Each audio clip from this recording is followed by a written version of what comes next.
Big plans for a pretty small parcel of land. This is Quayside. It's about 12 acres or roughly a dozen football fields, and soon it will all be transformed. The vision is for a data-driven community complete with self-driving cars and other elements of a smart neighborhood. But this week, Waterfront Toronto and Sidewalk Labs signed a new agreement making some major clarifications on the original deal.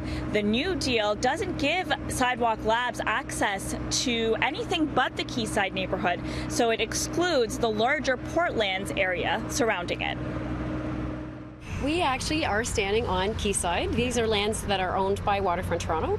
In terms of the geography aspect of it, can you tell me more about what's changed with that? So the framework agreement was, I think, a bit vague on the geography. We're really focused on Quayside, but there are certain objectives that we have collectively with Sidewalk around sustainability, climate positive, quality of life, affordable housing, that may in fact require us to look at scale.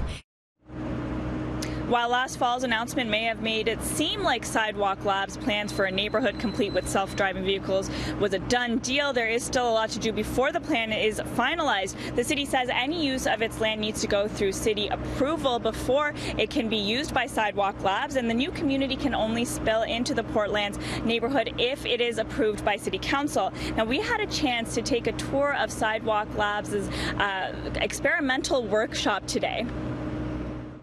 So I hear this is the coolest thing here. Yeah, so this is a version of an idea we have called generative design, and it's a simplified way to start to understand some of the trade-offs that happen when you're trying to plan holistically an entire neighborhood. So what we have here are these really fun dials that kids especially love to play with, that you can actually mess around and kind of plan what an area might look like. And so you can choose things like a medieval street grid, or a crazy different height variation, or different kinds of added green space. And then you can see kind of how it performs against these metrics. And these are really simplified metrics, but it's just to prove the point. The planning is really hard, and there's no right answer, and there's tons of different trade-offs. So right now, if you look outside, streets are one way, 2 lanes. You have to go out and paint them if you want to change it up.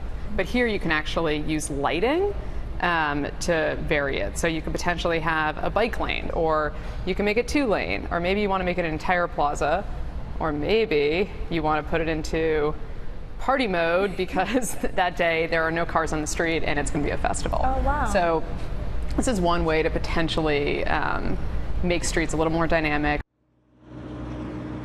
It'll be a while before this community will see shovels in the ground. Waterfront Toronto doesn't expect construction to begin for another 2 to 3 years.